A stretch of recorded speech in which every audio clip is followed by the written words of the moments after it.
दोस्तों, जब दौलत या वेल्थ का जिक्र आता है तो हमारे दिमाग में सबसे पहले क्या आता है? शायद बैंक बैलेंस, प्रॉपर्टी या शेयर मार्केट, राइट? लेकिन आज की इस चर्चा में हम एक बिल्कुल नए सफर पर निकलने वाले हैं। हम इस बात को एकदम नए नजरिए से समझने की कोशिश करेंगे कि आखिर एक देश की सच्ची दौलत, उसकी एक्चुअल वेल्थ होती क्या है।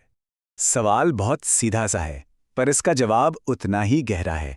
किसी भी राष्ट्र की संपत्ति को आखिर नापते कैसे हैं? क्या ये सिर्फ बड़ी बड़ी बिल्डिंग्स, जीडीपी नंबर्स और फाइनेंशियल एसेट्स से तय होती है, या फिर वहां के लोगों का चरित्र, उनकी ईमानदारी और आपस का भाईचारा भी उतना ही बड़ा रोल प्ले करते हैं? सोचने वाली बात है ना? तो आइए आज के इस विश्लेषण को 5 अलग-अलग हिस्सों में बांटकर समझते हैं। सबसे पहले राष्ट्रीय संपत्ति को एक नई परिभाषा देंगे, फिर एक बहुत ही विशाल आर्थिक संस्था के बारे में जानेंगे, उसके बाद बात करेंगे मानवीय मूल्यों की दौलत की, फिर देश के महानतम रत्नों का सम्मान, और आखिर में इन सबको जोड़कर देखेंगे कि राष्ट्रों की सच्ची दौलत का सार क्या है। चलिए सीधे अपने पहले पॉइंट पर आते हैं और इस टर्म नेशनल वेल्थ को तोड़कर देखते हैं। आमतौर पर जैसे ही वेल्थ वर्ड सुनाई देता है, ध्यान सीधा पैसों और इकोनॉमी की तरफ चला ही जाता है। तो शुरुआत वहीं से करते हैं। अब जब हम टैंजिबल फाइनेंशियल वेल्थ यानी उन पैसों की बात करते हैं जिन्हें गिना जा सकता है, तो इस इंस्टीट्यूशनल ताकत को समझने के लिए बैंक ऑफ बड़ौदा एक बेहद शानदार उदाहरण है। ये संस्था दिखाती है कि कैसे एक ठोस आर्थिक ढांचा खड़ा किया जाता है और कैसे देश की दौलत आकार लेती है। इस संस्था का सफर वाकई लाजवाब रहा है। जरा सोचिए, 1908 में महाराजा सयाजीराव गायकवाड़ तृतीय ने गुजरात की एक रियासत में इसकी नींव रखी थी। वक्त आगे बढ़ा और 1969 में भारत सरकार ने इसका नेशनलाइजेशन कर दिया। फिर आया 2019 का साल, जो बैंकिंग के क्षेत्र में एक रियल गेम चेंजर साबित हुआ। देना बैंक और विजया बैंक के साथ इसका एक मैसिव 3-वे मर्जर हुआ और इस एक कदम ने इसे देश का तीसरा सबसे बड़ा लेंडर बना दिया। और इस मर्जर के बाद इनकी विशालता का आकलन बस इन नंबर से लगाया जा सकता है। 120 मिलियन यानी लगभग 12 करोड़ कस्टमर्स। ये कोई छोटा नंबर नहीं है। और अगर एसेट्स की बात करें तो वो 170 बिलियन डॉलर्स के आंकड़े को छू रहे हैं। एक देश की मजबूत आर्थिक संपत्ति बिल्कुल ऐसी ही दिखती है। हालांकि इंटरनेशनल बैंकिंग की दुनिया जितनी बड़ी दिखती है, उतनी ही कॉम्प्लेक्स भी होती है। इसे समझने के लिए एक फैक्ट बेस्ड उदाहरण देखते हैं। 2017 में साउथ अफ्रीका के फाइनेंशियल इंटेलिजेंस सेंटर ने कंप्लायंस में आई कमियों की वजह से बैंक पर करीब 11 मिलियन रुपीस का फाइन लगाया था। रिपोर्ट्स के अनुसार वहां गुप्ता फैमिली के अकाउंट से जुड़ी 36 सस्पिशियस ट्रांजैक्शंस फ्लैग की गई थीं। आरोप था कि इंटर कंपनी लोन्स का इस्तेमाल फंड्स ट्रांसफर करने के लिए हुआ था।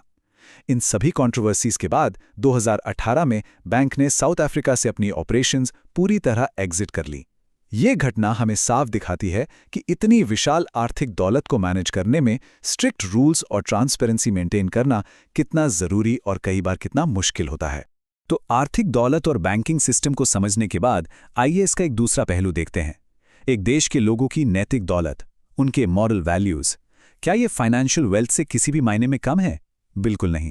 इसे गहराई से समझने के लिए हम सुधा मूर्ति जी की काफी चर्चित किताब वाइज एंड अदरवाइज का रुख करेंगे। ये किताब बिल्कुल आम लोगों की ऐसी सच्ची कहानियां बताती हैं जो दिखाती हैं कि सच्ची दौलत का एक बिल्कुल ही अलग रूप भी होता है। इस किताब में एक बहुत ही डीप ऑब्जर्वेशन है। सुधा मूर्ति जी कहती हैं कि ईमानदारी किसी खास वर्ग की पहचान नहीं होती और ना ही इसका कनेक्शन किसी की एजुकेशन या बैंक बैलेंस से होता है। अपने इन्फोसिस फाउंडेशन के काम के दौरान उन्होंने पूरे भारत से अलग अलग समुदायों की 50 सच्ची कहानियां जमा की थी, जिनसे ये पावरफुल रियलाइजेशन निकल कर आई। और सच में ये विचार किसी भी बैलेंस शीट से ज्यादा कीमती है। अब जरा इस फर्क को देखिए। किताब में एक कहानी है हनुमंत थप्पा की, जो एक बेहद गरीब आदिवासी छात्र है। जब 2 महीने के लिए उसका कॉलेज बंद रहा तो उसने स्पॉन्सर से मिले पैसों में से बचे हुए 300 रुपए चुपचाप वापस कर दिए, जबकि सच्चाई ये थी कि उसे उन पैसों की बेहद सख्त जरूरत थी। वहीं दूसरी तरफ का उदाहरण देखिए। एक शहर का वेल एजुकेटेड सफल प्रोफेशनल जो एक ऐसे गोल्ड मेडल की शीखी बघाड़ता है जो उसने कभी एक्चुअली जीता ही नहीं था। एक गरीब छात्र की इतनी गहरी ईमानदारी और एक एजुकेटेड एलीट की ऐसी मॉरल पॉवर्टी, ये बिल्कुल साफ दिखाता है कि दौलत वाकई सिर्फ बैंक अकाउंट्स तक सीमित नहीं होती। अगर हम इन कहानियों का सार निकालें तो कुछ मुख्य बातें सामने आती हैं। पहली, ईमानदारी सामाजिक या आर्थिक दायरों से बिल्कुल ऊपर होती है। दूसरी बात, विनम्रता और ह्यूमिलिटी ही इंसान के असली विकास का रास्ता खोलती है। और छोटी छोटी दयालुता, छोटे छोटे कंपैशन के काम सच में लोगों की जिंदगी बदल सकते हैं।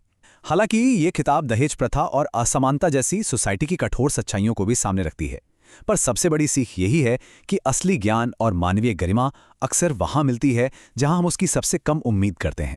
चलिए अब अपने डिस्कशन को एक फाइनल और बहुत ही इंपॉर्टेंट स्तंभ की तरफ ले चलते हैं। हमने फाइनेंशियल कैपिटल समझ लिया, फिर एवरीडे ह्यूमन वैल्यूज देखी। अब इन दोनों को जोड़कर देश की सबसे अल्टीमेट दौलत की बात करते हैं, जो है ह्यूमन एक्सीलेंस, यानी मानवीय उत्कृष्टता। और इस महानता को सेलिब्रेट करने का इस देश का सबसे बड़ा तरीका क्या है? भारत रत्न। ये देश का सबसे बड़ा सम्मान उन लोगों को दिया जाता है जिन्होंने अपने क्षेत्र में एक बेंचमार्क सेट किया है। थोड़ा पीछे जाएं तो 1954 में सीवी रमन को देखिए, जिनकी लाइट स्कैटरिंग की खोज ने पूरी दुनिया को नई रोशनी दी। 1980 में मदर टेरेसा, जिनका कंपैशन और सेवा बेमिसाल रही। 1990 में नेल्सन मंडेला जैसे क्रांतिकारी लीडर। 2014 में क्रिकेट के लेजेंडरी आइकॉन सचिन तेंदुलकर। और हाल ही में 2024 में देश में ग्रीन रेवोल्यूशन लाने वाले महान MS स्वामीनाथन। ये एक ऐसी लिस्ट है जो हमारे पॉलिटिकल, साइंटिफिक और कल्चरल माइलस्टोन्स का एक एकदम ऑब्जेक्टिव रिफ्लेक्शन है। 7 दशकों के इस लंबे इतिहास को देखिए। ये कोई मामूली नामों की सूची नहीं है। ये साफ दिखाता है कि एक राष्ट्र की आखिरी और सबसे बड़ी अमीरी उन लोगों के दिमाग और दिल में होती है जो अपने इनोवेशन और लगन से पूरे समाज का स्तर ऊपर उठाते हैं। इन्हीं लोगों की वजह से आने वाली पीढ़ियों के लिए एक असीमित संपत्ति छूट जाती है। तो चलिए अपने इस विश्लेषण के आखिरी और सबसे जरूरी पड़ाव पर आते हैं।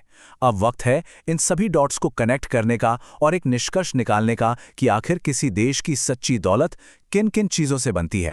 खुलासा ये है कि सच्ची दौलत इन्हीं तीनों पहलुओं के एकदम परफेक्ट बैलेंस का नाम है। पहला पहलू वही फाइनेंशियल स्केल, जैसे बैंक ऑफ बड़ौदा का विशाल ढांचा, अरबों डॉलर और करोड़ों कस्टमर्स का आंकड़ा। दूसरा पहलू मॉरल इंटेग्रिटी, जो हमें हनुमंतप्पा के उन बचे हुए 300 रुपयों की ईमानदारी में दिखती है। और तीसरा पहलू ह्यूमन एक्सीलेंस, जो उन महान लोगों की उम्र भर की तपस्या में झलकती है जिन्हें भारत रत्न से सम्मानित किया जाता है। इन तीनों के मिलने से ही एक देश सच में अमीर बनता है। और अब इस सफर को खत्म करते हुए एक बहुत ही गहरा सवाल छोड़कर जा रहा हूं। प्रगति की इस अंधी दौड़ में क्या हमारा आधुनिक समाज सही मायने में सही दौलत को प्राथमिकता दे रहा है? याद रखिए, एक सच्ची विरासत कभी भी सिर्फ बैंक बैलेंस से आकार नहीं लेती। उम्मीद है कि आज के इस विश्लेषण ने दौलत और मूल्यों को देखने का एक थोड़ा नया, थोड़ा बेहतर नजरिया जरूर दिया होगा। इस पर एक बार सोचिएगा जरूर।